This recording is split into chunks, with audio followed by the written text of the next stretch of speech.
എന്താ കിടക്കുന്നേ? ചായ കുടിക്കണ്ടേ? വാ ചായ കുടിക്കാം. ദിവ്യ എനിക്ക് ചായ ഒന്നും വേണ്ടമ്മേ. എന്താ കിടക്കുന്ന? എന്തായി ചായ വേണ്ടേ? പനിയൊന്നുമില്ലല്ലോ. എഴുന്നേക്ക് മോളെ, എഴുന്നേക്ക്. എന്താ മുഖക്കൊല്ലാതിരിക്കുന്നത്? എന്താ പറ്റിയത്? അതായത് എന്ത് എന്താ പറ്റിയത്? മോള് പറ, എന്ത് പറ്റി? പാടില്ലേ? സ്കൂളിൽ പ്രശ്നം ഉണ്ടായോ? രവിയങ്ങളില്ലേ, രവിയങ്ങള് രവിയങ്ങൾ എന്നെ എന്ത് ചെയ്യുന്നു മോള്? കുഴപ്പമൊന്നുമില്ല, പോട്ടെ പോട്ടെ, കുഴപ്പമൊന്നുമില്ല. രവിയങ്ങള് മോശമായിട്ട് പെരുമാറിയാ? സാരില്ല കേട്ടോ, അമ്മ അത് നോക്കിക്കോളാം. മോൾക്ക് കുഴപ്പമൊന്നുമില്ല കേട്ടോ, അമ്മ അത് ശരിയായിക്കോളാം. ഓക്കെ, മോക്കൊക്കെ കഴുകി ഫ്രഷായി.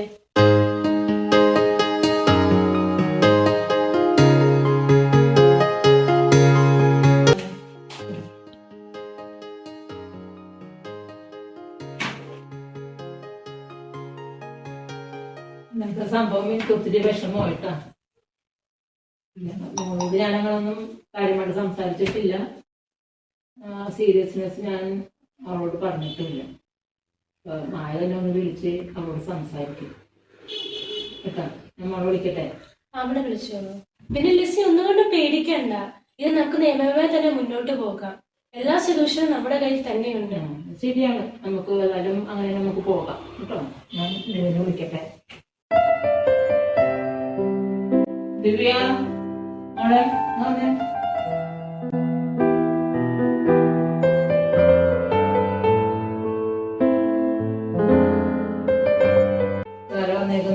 മോളറിയോ, ഞാൻ അഡ്വക്കേറ്റ് മായ കേട്ടോ. മോളോട് കുറച്ച് സംസാരിക്കാനാണ് വന്നേക്കുന്നത്. ഹായ് ദിവ്യ, എന്നെ മനസ്സിലായോ? നമ്മൾ കഴിഞ്ഞ ഫംഗ്ഷനിൽ വെച്ച് കണ്ടിരുന്നല്ലോ, ഓർക്കുന്നില്ലേ? മോള് ഓർക്കാഞ്ഞിട്ടാണ് ഇപ്പോഴത്തെ. എത്രയായി മായ ഇപ്പോ? എയ്ത്തില്. എക്സാം ഒക്കെ എങ്ങനെയുണ്ടായിരുന്നു? കുഴപ്പമില്ലായിരുന്നു. ലിസി എന്നെ ഇന്നലെ വിളിച്ചു, എല്ലാം പറഞ്ഞു. മോൾ ഒന്നുകൊണ്ട് വിഷമിക്കണ്ട. പിന്നെ ഈ പ്രായത്തിലൊക്കെ മോൾക്ക് എന്തൊരു ധൈര്യമാ, എല്ലാ കാര്യങ്ങളും തുറന്നു പറഞ്ഞില്ലേ. മോളെ സമ്മതിച്ചേ പറ്റൂ. ഇനി നമുക്ക് ചെയ്യാനുള്ളത്, നമുക്ക് കേസ് രജിസ്റ്റർ ചെയ്യാം. നിയമപരമായി തന്നെ നമുക്ക് മുന്നോട്ട് പോകാം. മോൾ ഒന്നും പേടിക്കണ്ട കേട്ടോ. ഓക്കെ അല്ലേ മോളെ? ലിസി, നമുക്ക് പോക്സോ കേസ് രജിസ്റ്റർ ചെയ്യാം. അതാണ് ഏറ്റവും ശാശ്വതമായ ഒരു വഴി എന്ന് പറയുന്നത്. പോക്സോ അത് തന്നെ വേണോ? അതെ, അത് തന്നെയാണ് വേണ്ടത്. പോക്സോ എന്ന് വെച്ചാൽ protection of children from sexual offence.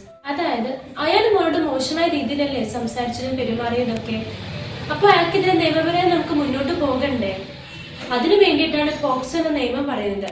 അതായത് 18 വയസ്സിന് താഴെയുള്ള ആൺകുട്ടിയായാലും പെൺകുട്ടിയായാലും അവരോട് ശാരീരികമായി ആരെങ്കിലും മോശമായി പെരുമാറിയാലോ സംസാരിച്ചാലോ ആ അതിക്രമങ്ങളെല്ലാം ഈ നിയമത്തിന് കീഴിൽ വരും. അതിനു വേണ്ടിയുള്ള പ്രത്യേക നിയമമാണ് പോക്സോ നിയമം എന്ന് പറയുന്നത്. അയാൾ ഇങ്ങനെ മോളോട് പെരുമാറിയ സ്ഥിതിക്ക് ഇത് തന്നെയാണ് നമുക്കുള്ള സൊല്യൂഷൻ അല്ലേ ലിസി? നമുക്കപ്പോ കേസ് രജിസ്റ്റർ ചെയ്താലോ? അതിനിപ്പോ നമ്മള് എവിടെയാണ് ലോക്കൽ പോലീസിൽ കൊടുത്താൽ മതിയോ? അല്ലെങ്കിൽ പ്രത്യേക വല്ല സമിതി വല്ലതും ഉണ്ടോ കുട്ടികളുടെ? കേസ് ഫയൽ ചെയ്യാൻ പ്രത്യേകിച്ച് ഒത്തിരി ഇതൊന്നുമില്ല. അതായത് ഇപ്പൊ കുട്ടികൾക്ക് തന്നെയോ രക്ഷിതാക്കൾക്കോ ഈ ഒരു സംഭവത്തെ പറ്റി അറിവുള്ള ആർക്ക് വേണമെങ്കിലും കേസ് രജിസ്റ്റർ ചെയ്യാം. അതിനു വേണ്ടിയിട്ട് ഒന്നില്ലെങ്കിൽ നമുക്ക് ലോക്കൽ പോലീസിന്റെ അടുത്ത് പോകാം, അല്ലെങ്കിൽ കുട്ടികൾക്ക് വേണ്ടി തന്നെ ജുവനൈൽ സ്പെഷ്യൽ പോലീസ് യൂണിറ്റ് ഉണ്ട്, അവരെ നമുക്ക് സമീപിക്കാം. ഇപ്പൊ നമ്മളുടെ തന്നെ പോലീസ് സ്റ്റേഷൻ ഉണ്ടല്ലോ, അപ്പൊ അവിടെ തന്നെ നമുക്ക് കേസ് രജിസ്റ്റർ ചെയ്യാം. ഇപ്പൊ വൺസ് ഒരു കംപ്ലൈന്റ് കൊടുത്തു കഴിഞ്ഞാൽ സ്കൂളിലും നമുക്ക് റിപ്പോർട്ട് ചെയ്യാം, കാരണം അവിടെ വെച്ചാണ് ഇത് നടന്നത്. അപ്പോ അങ്ങനെ നമുക്ക് മൂവ് ചെയ്യാം. കേസിന് പുറകെ പോയാല് ഒത്തിരി സമയം എടുക്കില്ലേ അതൊക്കെ തീരാനായിട്ട്? അപ്പൊ എന്റെ മോളുടെ ഭാവി പഠനമൊക്കെ മുന്നോട്ട് കൊണ്ടുപോകണമല്ലോ. പിന്നെ സ്കൂളിൽ അവിടെ ചെല്ലുമ്പോൾ ഉള്ള പ്രതികരണങ്ങള്, കുട്ടികളുടെ രീതികൾ, സ്റ്റാഫ് ടീച്ചേഴ്സിന്റെ പെരുമാറ്റം, അതൊക്കെ ഇവിടെ വളരെ വല്ലാതെ ബാധിക്കുമോ? അങ്ങനത്തെ ഒരു ഭയം എനിക്ക് ഇല്ലാതില്ല. പക്ഷേ ഈ പോക്സോ നിയമം വഴിയാണെങ്കിൽ പെട്ടെന്ന് തന്നെ നടക്കും. കാരണം വൺസ് ഈ കേസ് രജിസ്റ്റർ ചെയ്താല് കുട്ടികളെ നിയമപരമായിട്ടുള്ള എല്ലാ പ്രൊസീജിയേഴ്സും വേഗത്തിൽ നടത്താനുള്ള നിയമം തന്നെയുണ്ട്. അപ്പൊ ഒരിക്കലും അവരുടെ പഠനത്തെ ബാധിക്കില്ല. പെട്ടെന്ന് തന്നെ കേസ് കോടതിയിൽ സമീപിക്കുകയും ചെയ്യാം. പിന്നെ സ്റ്റാഫും മറ്റിന്റെ കാര്യമൊക്കെ ആലോചിക്കുകയാണെങ്കിൽ അയാളെ നമ്മൾ വെറുതെ വിട്ടാലും മറ്റു കുട്ടികളോടും അയാൾ ഇത് തന്നെയല്ലേ ചെയ്യുന്നത്. ശരിയാ, ഒരു കുട്ടിക്കും മോൾക്കുണ്ടാകുമ്പോഴത്തേക്ക് ഇത് ഉണ്ടാകാൻ പാടില്ല. സത്യം പറഞ്ഞാൽ ദിവ്യ മറ്റു കുട്ടികൾക്കൊരു മാതൃക തന്നെയാ. അവളിത് തുറന്നു പറഞ്ഞില്ലായിരുന്ന അവസ്ഥ ഒന്ന് ആലോചിച്ച് നോക്കിക്കേ. അതുകൊണ്ട് ആ കാര്യത്തിൽ ഒരിക്കലും ലിസി പേടിക്കണ്ട. ചിലപ്പോ ഇതുപോലെ തന്നെ മറ്റു കുട്ടികൾക്ക് വെള്ളമൊക്കെ ഒളിച്ചൊക്കെ വെക്കുന്നുണ്ടാവും. പല അനുഭവങ്ങൾ മറ്റു കുട്ടികൾക്ക് ഉണ്ടായി കാണും. അവരൊക്കെ ഭയന്നിട്ടാവും ചിലപ്പോ പറയാത്തത്. പിന്നെ ഈ പ്രായത്തിലെ കുട്ടികൾക്ക് ഇങ്ങനൊരു നിയമത്തെ പറ്റിയോ സാധ്യതയെ പറ്റിയോ അവർക്ക് അറിയില്ലല്ലോ. ഇത് നമ്മൾ വേണം അതെല്ലാം പറഞ്ഞു കൊടുക്കാൻ. ശരിമായി അങ്ങനെ പോകാം അല്ലേ? അതെ, പേടിക്കേണ്ട ആവശ്യമൊന്നും ഇല്ലല്ലോ അല്ലേ? ഇല്ല, ഒരിക്കലും പേടിക്കണ്ട അല്ലേ മാഡം? ഓക്കെ അല്ലേ?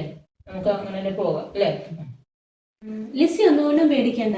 നിയമപരമായ എല്ലാ പ്രൊസീജിയേഴ്സും ഞാൻ തന്നെ ചെയ്തു കൊള്ളാം. പിന്നെ അതിനനുസരിച്ചുള്ള വിവരങ്ങളെല്ലാം ഞാൻ തന്നെ കളക്ട് ചെയ്ത് ഞാൻ തന്നെ അറിയിച്ചു കൊള്ളാം. ഇനി ഒന്നുകൊണ്ടും പേടിക്കണ്ട. ശരി, ഞാൻ ഇറങ്ങട്ടെ. പിന്നെ മോളെ ഒന്നും കൊണ്ടിന് വിഷമിക്കണ്ട. ഈ കാര്യമൊക്കെ മോളത്തിന് സങ്കടപ്പെട്ടിരിക്കരുത്.